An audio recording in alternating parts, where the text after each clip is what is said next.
I found that nothing in life is worthwhile unless you take risks. Nothing. Nelson Mandela said, "There is no passion to be found playing small and settling for a life that's less than the one you're capable of living."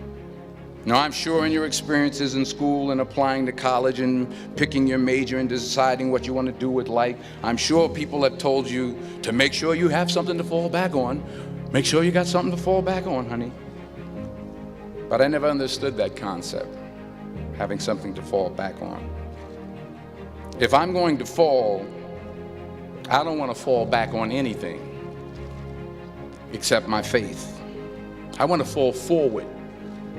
I figure at least this way I'll see what I'm going to hit. Fall forward. This is what I mean. Reggie Jackson struck out 2,600 times in his career, the most in the history of baseball. But you don't hear about the strikeouts. People remember the home runs. Fall forward. Thomas Edison conducted 1,000 failed experiments. Did you know that? I didn't know that. Because the 1,001st was the light bulb. Fall forward. Every failed experiment is one step closer to success. You've got to take risks, and I'm sure you've probably heard that before, but I want to talk to you about why that's so important. I got 3 reasons, and you can pick up your iPhones. First, you will fail at some point in your life. Accept it. You will lose. You will embarrass yourself. You will suck at something. There's no doubt about it. Early on in my career, I auditioned for a part in a Broadway musical. Perfect role for me, I thought, except for the fact that I can't sing. So I'm in the wings. I'm about to go on stage, but the guy in front of me, he's singing like Pavarotti. He's just going on and on and on, and I'm just shrinking. I'm getting smaller and smaller. I didn't get the job. But here's the thing. I didn't quit. I didn't fall back. I walked out of there to prepare for the next audition, and the next audition, and the next audition. I prayed. I prayed, and I prayed. But I continued to fail, and fail, and fail. But it didn't matter, because you know what? There's an old saying, you hang around the barbershop long enough, sooner or later you're going to get a haircut. So you will catch a break, and I did catch a break. Last year, I did a play called Fences on Broadway. It was at the Court Theater. It was at the same theater that I failed that first audition 30 years prior.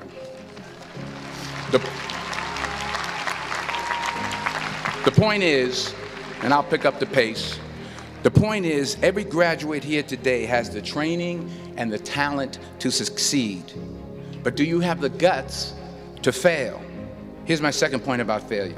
If you don't fail, you're not even trying. I'll say it again. If you don't fail, you're not even trying. My wife told me this great expression. To get something you never had, you have to do something you never did. Les Brown's a motivational speaker. He made an analogy about this. He says, imagine you're on your deathbed, and standing around your deathbed are the ghosts representing your unfulfilled potential. The ghost of the ideas you never acted on. The ghost of the talents you didn't use. And they're standing around your bed, angry, disappointed, and upset. They say, we came to you because you could have brought us to life, they say. And now we have to go to the grave together. So I ask you today, how many ghosts are going to be around your bed when your time comes? You've invested a lot in your education, and people have invested in you. And let me tell you, the world needs your talents. Man, does it ever. Just got back from South Africa. It's a beautiful country, but there are places there with terrible poverty that need help. And Africa is just the tip of the iceberg. The Middle East needs your help. Japan needs your help. Alabama needs your help. Tennessee needs your help. Louisiana needs your help. Philadelphia needs your help. The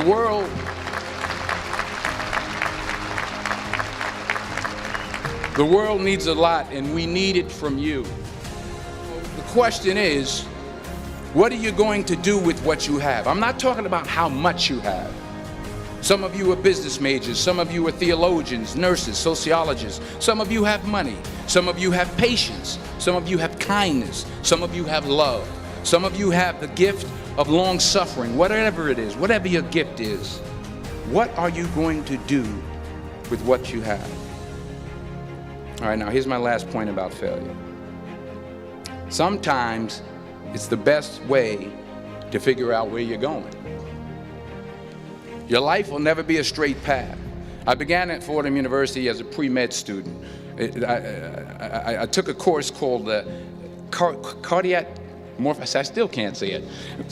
Cardiac morphogenesis. I couldn't read it. I couldn't say it. I sure couldn't pass it. So then I decided to go into pre-law, then journalism. And with no academic focus, my grades took off in their own direction. Yeah, down. I was a 1.8 GPA one semester, and the university very politely suggested that it might be better to take some time off. I was 20 years old. I was at my lowest point. And then one day, and I remember the exact day, March 27, 1975, I was helping my mother in her beauty shop. My mother owned a beauty shop up in Mount Vernon. And there was this older woman who was considered one of the elders in the town. And I didn't know her personally, but I was looking in the mirror, and every time I looked at the mirror, I could see her behind me, and she was staring at me. She just kept looking at me. Every time I looked at her, she kept giving me these strange looks. So she finally took the dryer off her head and she said something I'll never forget. First of all, she said, "Somebody give me a piece of paper. Give me a piece of paper." She said, "Young boy, I have a prophecy, a spiritual prophecy."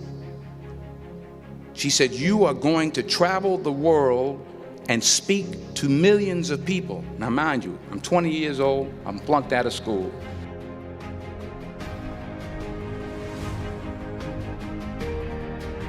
I changed my major once again for the last time. And in the years that followed, just as that woman prophesied, I have traveled the world and I have spoken to millions of people through my movies. Millions who up till this day couldn't see me, who up till this day I couldn't see while I was talking to them, and they couldn't see me. They could only see the movie.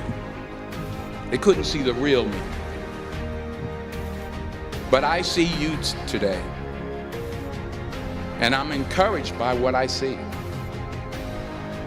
And I'm strengthened, because taking risk is not just about going for a job. It's also about knowing what you know and what you don't know. It's about being open to people and to ideas. And I can't think of a better message as we send you off today. To not only take risks, but to be open to life, to accept new views, and to be open to new opinions. Because the chances you take, the people you meet, the people you love, the faith that you have, that's what's going to define you. So members of the class of 2011, this is your mission. When you leave the friendly confines of Philly, never be discouraged, never hold back, give everything you got. And when you fall throughout life, and maybe even tonight after a few many glasses of champagne, remember this: fall forward. Congratulations. I love you. God bless you. I respect you.